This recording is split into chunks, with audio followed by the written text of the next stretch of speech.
Friends, Varanasi railway స్టేషన్లో దిగిన మొదటి క్షణం నుండి నాకు ఒకే ఒక థాట్, ఇది యాత్ర కాదులే, నన్ను నేను మళ్ళా డిస్కవర్ చేసుకునే జర్నీ అని ఫీల్ వచ్చింది.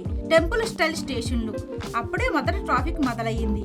మరియు ముందున్న సైకిల్ స్వామి ఆశ్రమం, స్వామివారి దర్శనం, ఇవన్నీ కలిసి ఇక్కడ ఏదో ప్రత్యేకం జరగబోతున్నది అని హార్ట్ చెప్పింది.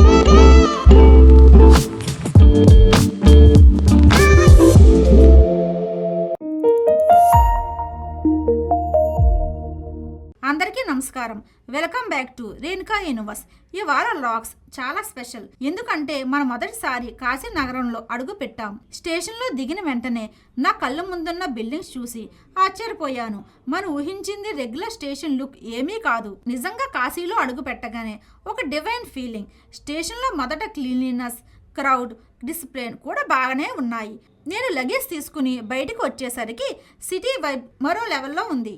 ఇప్పుడైతేనేమి మన గమ్యం సైకిల్ స్వామి ఆశ్రమానికి ట్యాక్సీ తీసుకోవాలనుకుంటూ అక్కడ ఉన్న డ్రైవర్స్ మనకు సిటీ ఐడియా లేదని తెలిసిపోయింది. కొంచెం ఎక్కువగానే ప్రైస్ చెబుతున్నారు.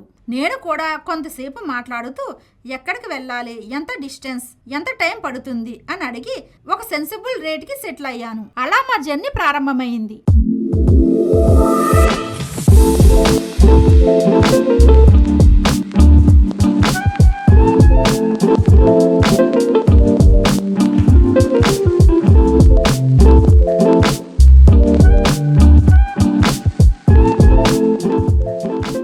ట్యాక్సీలోని కూర్చుని కిటికీ బయటకు చూడడం అంటే నాకు చాలా ఇష్టం. ఇక రోడ్డు మీద అంతా కూడా హడావుడిగా ఉంది. మార్నింగ్ టైం కావడం వల్ల స్కూల్ పిల్లలు బ్యాగులు వేసుకుని పరుగులు పెడుతున్నారు. ఒకవైపు చిన్న చిన్న టీ స్టాల్స్, మరోవైపు స్మాల్ వెంటర్స్. విశేషం ఏమిటంటే సిటీ మొత్తం చాలా క్రౌడ్గా ఉంది. మనం కాస్త ముందుకు వెళ్ళినప్పుడు పెద్దగా కనిపించింది వారణాసి కాంట్ ఓవర్ బ్రిడ్జ్. దాన్ని చూసాక అవును, మనం ఇప్పుడు సరైన దారిలోనే ఉన్నామని కన్ఫర్మ్ అయ్యింది. వారణాసిలో రూమ్స్, హోటల్స్, లాడ్జెస్ అన్నీ చాలానే ఉన్నాయి. కానీ నేను ఎందుకు ఈ ఆశ్రమే సెలెక్ట్ చేశానంటే మా ఇంటి దగ్గర వాళ్ళు ఒకసారి చెప్పిన మాట గుర్తుకొచ్చింది. వారణాసి వెళ్తే గనక సైకిల్ స్వామి ఆశ్రమంకే వెళ్ళండి, మన ఆంధ్ర వాళ్ళు ఎక్కువగా ఉంటారు, ఫుడ్ కూడా మా ఇంట్లో ఉన్నట్టే ఉంటుంది, లాంగ్వేజ్ ప్రాబ్లం కూడా ఏమీ ఉండదు. ఆ మాట నాకు అప్పుడు గుర్తుకొచ్చింది. నిజం చెప్పాలంటే ఇదంతా కాశీ విశ్వనాథ స్వామి వారి దయ. ఇంత త్వరగా వారణాసికి వస్తానని ఊహించలేదు. స్టేషన్ నుండి ఆశ్రమానికి దూరం కేవలం 7 కిలోమీటర్లు మాత్రమే. కానీ సిటీ ట్రాఫిక్ వల్ల కారు స్లోగా కదులుతుంది.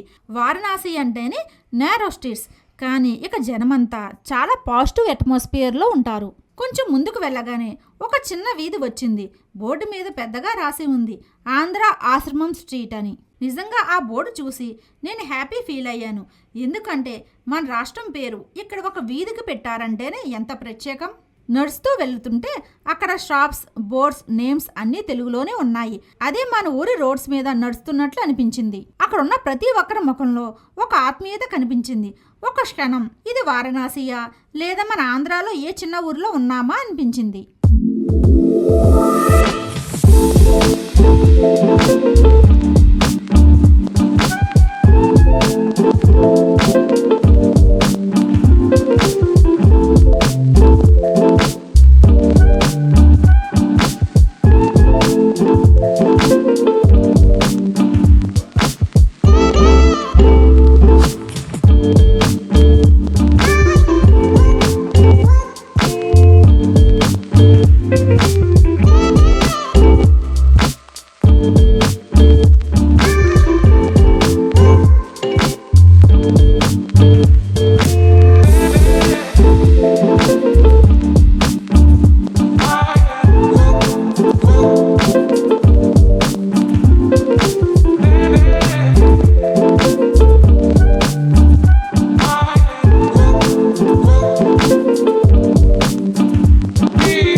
వెళ్ళగానే ఒక పెద్ద బోర్డు కనిపించింది.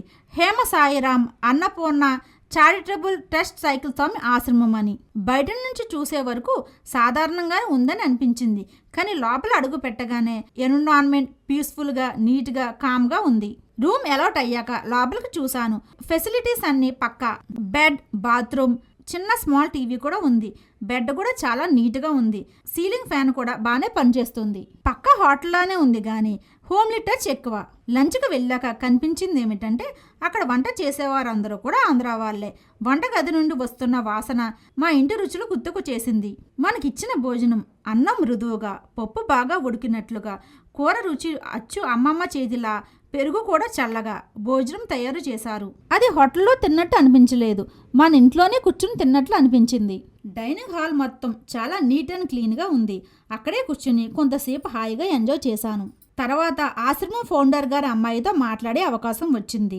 ఆశ్రమం ఎలా మొదలయ్యింది, ఎన్ని సంవత్సరాలుగా ఇన్ని సర్వీసులు ఇస్తున్నారు అన్నీ ఆమె మాటలే చెప్తుంటే చాలా ఇన్స్పైర్ అయ్యాను. తెలుగు వాళ్ళు వారణాసికి వచ్చినప్పుడు ఇబ్బంది పడకూడదు. ఇక్కడికి వచ్చిన వాళ్ళందరూ ఇంటి అనుభూతి ఇవ్వడమే మా లక్ష్యమని చెప్పారు. ఆ మాటలకు నాకు చాలా ఆనందం వేసింది. ఇవాళ లాక్స్లో వారణాసి స్టేషన్ నుండి సైకిల్ స్వామి ఆశ్రమం వరకు నేను చూసిన ప్రతి స్టెప్, ప్రతి ఫీల్ మీతో షేర్ చేశాను. Hi madam. హాయ్, మీ పేరండి? నా పేరు మణి. యాక్చువల్లీ ఆశ్రమం ఇక్కడ ఎన్ని ఇయర్స్ నుంచి ఉంటుందండి? షిరిడీలో వచ్చేసి 2004 నుంచి, కాశీలో వచ్చేసేసి 2010 నుంచి పెట్టారు. ఓకే, ఇక్కడ మనకి ఉన్న ఫెసిలిటీస్, రూమ్స్ ఎలా 24 అవర్స్ అవైలబుల్ ఉంటాయి మేడం? 24/7 ఉంటాయండి అవైలబిలిటీ. కాకపోతే అనేది రూమ్స్ అనేది కంపల్సరీ బుక్ చేసుకోవాలండి. ఓకే, ఎన్ని డేస్ ముందు బుక్ చేసుకోవాలి మేడం? 15-20 డేస్ బిఫోర్ నుంచి బుక్ చేసుకోవాలి. Okay okay. ఇక్కడ మనకి ఫుడ్ మేడం? మధ్యాహ్నం భోజనం ఉంటుందండి. రైతుల పూట టిఫిన్ కూడా ఉంటుంది. కంపల్సరీ ఇబ్బంది ఏమి ఉండదు. కింద అనేది వచ్చి మెన్షన్ చేయించుకోవాలి ముందరగా. ఎవరో ఇచ్చింది మేము మీకు పెడుతున్నాం. మీరు ఎవరైనా అన్నదానం చేసే వాళ్ళు ఎవరైనా ఉంటే కనుక వాళ్ళు చేస్తే మిగతా ఇంకో 10 మందికి మేము పెట్టాలి కాబట్టి అందుకని వచ్చిన వాళ్ళు ప్రతి ఒక్కళ్ళు కూడా అన్నదానం చేస్తే చాలా బాగుంటుంది. అందరూ ఇస్తేనే కదండి డొనేషన్ అనేది, అందరూ ఇస్తేనే కదా మేమైనా చేసేది. ఎవరో ఇచ్చింది మేము పెడుతున్నాం. మీరు వచ్చిన వాళ్ళందరూ కూడా డొనేషన్ కనుక ఇస్తే మేము ఇంకో 10 మందికి మేము పెడతాం కదా. మేడం, ఇది కొంచెం మీ అడ్రస్ చెప్తారా? స్టేషన్ కాడ నుంచి అంటే చాలామందికి అడ్రస్ తెలియదండి. ఇక్కడ లైక్ పేరు అయితే అందరికీ తెలుసండి, బట్ మనకి లొకేషన్ అనేది కొంచెం చాలా తెలుగు వాళ్ళకైతే కొంచెం అవగాహన అనేది చాలా తక్కువ. ఇక్కడ ఏమీ లేదండి. మనం రైల్వే స్టేషన్లో దిగిన తర్వాత ఆటో వాళ్ళ దగ్గరికి వచ్చి Pandey Haveli Bengali Tola inter college cycle Swami ఆశ్రమం అనేది కనుక చెప్తే మీకు డైరెక్ట్గా తీసుకొచ్చి వదిలిపెడతారండి. మనకి ఇక్కడ టూర్ గైడ్స్ కూడా ఎవరైనా మనకి మీరు ప్రొవైడ్ చేస్తారు? అంటే ప్రొవైడ్ చేయటం అంటే మనకి యాక్చువల్లీ అయితే ఎవరూ లేరు. ఇక్కడ 2 ఆటో వాళ్ళు ఉన్నారు, తెలుగు వాళ్ళు ఉంటారు. వాళ్ళు వచ్చినప్పుడు మనకు కనుక కన్సల్ట్ అయ్యి ఫోన్ కనుక చేసామనుకోండి, వాళ్ళు ఉన్నారనుకో ప్రొవైడ్ చేస్తాం. ఇంకేమైనా చెప్పాలనుకుంటున్నారు మేడం? అంటే ఇప్పుడు మనకి షిరిడీలో తెలుసు ఫస్ట్ ఆఫ్ ఆల్, నెక్స్ట్ కాశీలోది కూడా తెలుసు. ఇంకా ఉత్తర కూడా మన ఈ మెయిన్ శ్రీశైలంలో కూడా మనది కన్స్ట్రక్షన్ అనేది జరుగుతుందండి. నేను అవి ఆల్రెడీ మీకు వీడియోస్, ఫొటోస్ అన్నీ నేను మీకు సెండ్ చేశాను. టోల్గేట్ దాటిన తర్వాతే మనకి ఫస్ట్లోనే ఉంటుందండి. ఆల్రెడీ మీకు పునాదులు లేచినాయండి, ఫౌండేషన్ వరకు వచ్చింది. ఇప్పుడు పిల్లర్స్ లెగవబోతున్నాయి. తర్వాత స్లాబ్ అనేది కూడా ఈ మంత్ ఎండింగ్ లేకపోతే నెక్స్ట్ మంత్ ఎండింగ్ కల్లా స్లాబ్ కూడా అనేది వేయటం జరుగుతుంది. ఇదిగోండి శ్రీశైలంది కూడా మీకు అన్నీ కూడా మీకు ఏ వివరాలు కావాలన్నా కూడా మనకి అంటే వెబ్సైట్ అయితే ఏమీ లేదండి. ఆన్లైన్లో ఫోన్ నెంబర్స్ ద్వారానే మీకు ఏదైనా కానీ కన్సల్ట్ అనేది జరుగుతుంది. దాంట్లో మీకు రూమ్ డొనేషన్స్ కూడా మీకు అవైలబిలిటీస్ ఉన్నాయండి. అన్నదానానికి కానీ దేనికైనా కానీ రూమ్స్ అయితే కనుక షిరిడీలో కాశీలో లేవు. దాంట్లో అయితే మీకు అవైలబిలిటీస్ ఉన్నాయి. రూమ్ డొనేషన్స్ మీరు చేసుకోవాలి అనుకుంటే కనుక